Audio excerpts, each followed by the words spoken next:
Hello everyone, hope you guys are doing fine today. Today is Thursday here in Japan at 10:46 a.m. February 22nd, 2024. Shout out to David Wise for sending me this article on jet streams. Near record winds over the northeast push passenger planes to speeds over 800 miles per hour. This is a new article, February 19th, 2024. For some of you who have been with me for all these years, you know that I always bring up articles and news about jet streams. So this was not something that happened this time. It happens all the time, as we're gonna be looking at this closely right now. So what are the jet streams? The jet streams are air currents of thousands of kilometers long, several hundred kilometers wide and several kilometers thick. These winds flow in a wavy west to east pattern at an altitude of about 10 to 15 kilometers. There are different types of this type of winds. There is, for example, a polar and a subtropical jet stream. Aircrafts fly exactly at the height of the jet stream. If they move to the east, they have tailwind, and so they will fly much faster.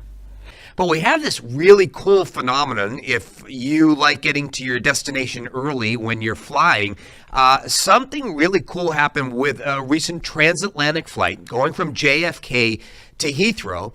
And they arrived an hour early because they were traveling nearly 800 miles an hour at about 30,000 feet or so. And the reason for that was the jet stream, which is kind of amplified right now. A jet streak they ran into. There's a jet streak and it's going almost 200 miles an hour. So if you think about that, and that's at the back of these planes, let's talk to an expert about flying in winds like this. We're going to talk to Captain. He's a pilot. Captain, so nice to have you. It can be a real gift when you're looking at the clock and getting someplace. Right. If you're pointed in the right direction, Mother Nature can be a real assistant in getting you there quicker. Think of the winds like water. Mm-hmm. It'll help you as we talk of this. It's not that complicated. You can be surprised at how fast these winds can be at any time of the day in the upper layers of the atmosphere. So let's take a look at this document, Meteorology, Atmospheric Jet Streams in the Aerospace Age by Herbert Real, Department of Atmospheric Science, Colorado State University, Fort Collins, Colorado. Now this is paper number 34. I wonder how many more there are, and we just don't have access to those papers. You see the date on this paper, copyright 1962. Alright, so this is by the time soon after Operation Fishbowl and Dominique, when they figured out the firmament and they were studying all the jet streams. So let's look at this one here, aerodynamics and fluid mechanics, aeroelasticity, biomedical sciences, communication, control and guidance, energy conversion, flight mechanics, instrumentation, management, meteorology, nuclear applications, operations, propulsion systems, reliability, space physics, structures and materials support, vehicle design. So aerospace technology as seen by the panel's Atmospheric Science Laboratory collection. So we have all this stuff here, meteorology, atmospheric jet streams in the aerospace age. So let's just look at the jet streams as defined here. So number one, the middle latitude jet streams, latitude 35 to 60, core, speed occasionally above 200 knots, mean height 35,000 feet, mean middle latitude 35 to 60. So the subtropical jet stream of winter, latitude 25 to 35, core, speeds occasionally approaching 300 knots. Now guys, this is about 480 kilometers per hour or almost 400 miles per hour. Plus, that means adding to the speed of the airplane. So if we look at this picture, this is what they're talking about. It's this is the equator. The subtropical goes here and here. We have four winds. We have one here, 2, 3, and 4. okay, just like the Bible says. And this article talks about the four winds. We'll take a look. But this is what they're talking about. These jet streams reach 300 knots, 555 kilometers per hour, 345 miles per hour. Just imagine the flights coming from Sydney to Santiago when they get on these jet streams here. Let's say for 4 hours or 5, adding 345 miles per hour on an aircraft that's probably already flying around 600 miles per hour. So you easily have 1,000 miles per hour here. Easily. Faster here, but it's still a lot of, 300 miles per hour, it's a lot. Let's go back here to the article. At the polar night jet stream, roughly around the poles from west at latitude 6-65 in winter, core height at least 75,000 feet, velocity recorded above 200 knots, strong winders and asymmetries and position common. Now, besides this four wind system, this is really interesting because the Bible talks about the four winds. Okay, 3,000, 4,000 years ago, the Bible was already mentioned the four winds. And then here we have University of Colorado confirming about these four winds. Same article, different page. In view of the rapid fuel consumption of jets, however, wind has proved to remain a significant factor. Substantial time can be saved in flight planning for the common aviation system with inclusion of the upper winds in flight planning. So they include these upper winds when planning their flight from Sydney to Santiago. Especially during upstream flights for subsonic jets, this savings often amount to 10% or more of Great Circle Route flight time. For instance, we do not know as yet why high-speed cores form within the atmosphere, so they don't know what causes the jet stream, but the Bible talks about the four winds. So this is the truth about the jet streams, and this is when New School had this projection there, we were able to save. And look, it's here 62 south, wind of 370 kilometers per hour. That's about 200 plus miles per hour added to the speed of the plane. So whether this plane from Sydney is coming from this jet stream or this jet stream, doesn't matter. What matters is that they are gaining speed about 300 to 400 miles per hour on top of the speed of the aircraft. So are there planes that fly above 600 miles per hour?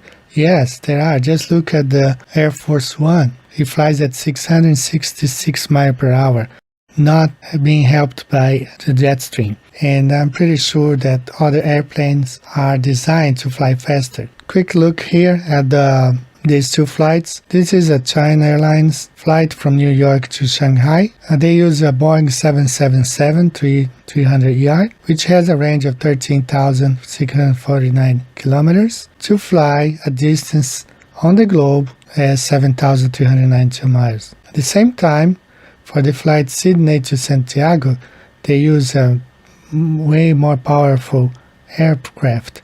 They use a Boeing 787-9, which has a range of 15,372 kilometers. And the distance is supposed to be much less than the one from Shanghai to JFK. Sydney to Santiago is about 400 miles less. So why are they using a much more powerful aircraft, which has a greater range?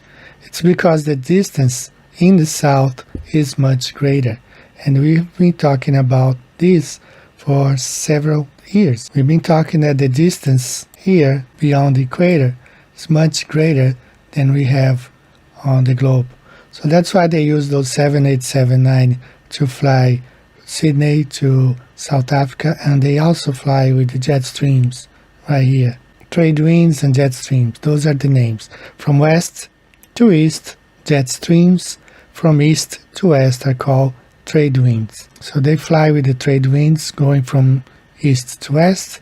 They fly with the jet streams going from west to east. So this is how they can fly from Sydney to Santiago in 13 hours, 14 hours, because they fly greater part, perhaps more than half of the trip, helped with these winds here, the jet streams. 300 knots per hour, 345 miles per hour, or 555 kilometers per hour. So this is the secret for the flights between Sydney and Santiago. As you saw in the article, in view of the rapid fuel consumption of jets, however, wind has proved to remain a significant factor. Substantial time can be saved in flight planning for the common aviation system with inclusion of the upper winds in flight planning, especially during upstream flights.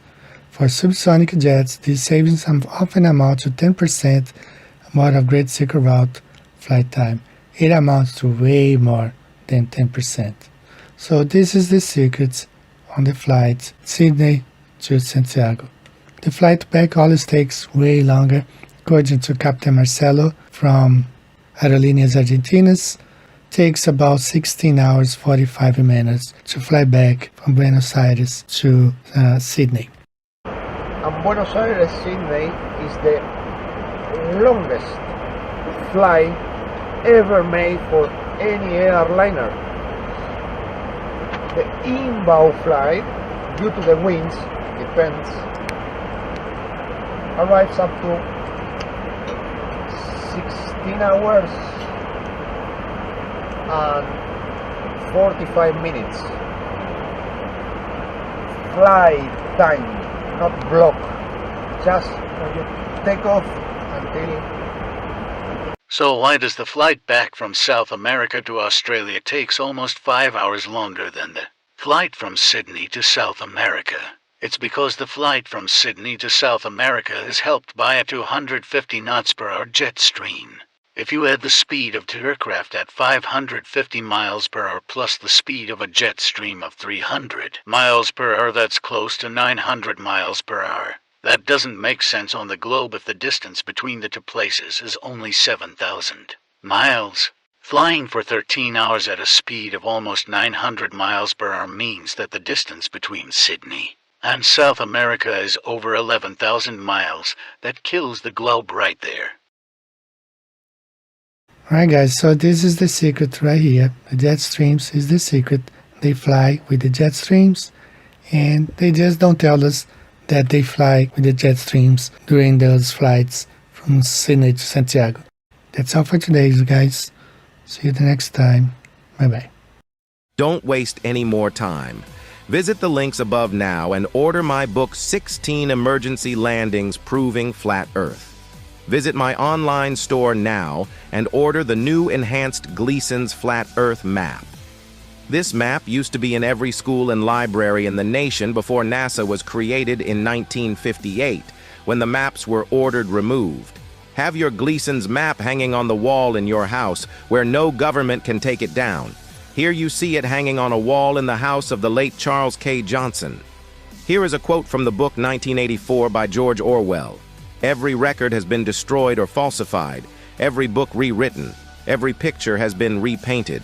Every statue and street building has been renamed, every date has been altered, and the process is continuing day by day and minute by minute. History has stopped.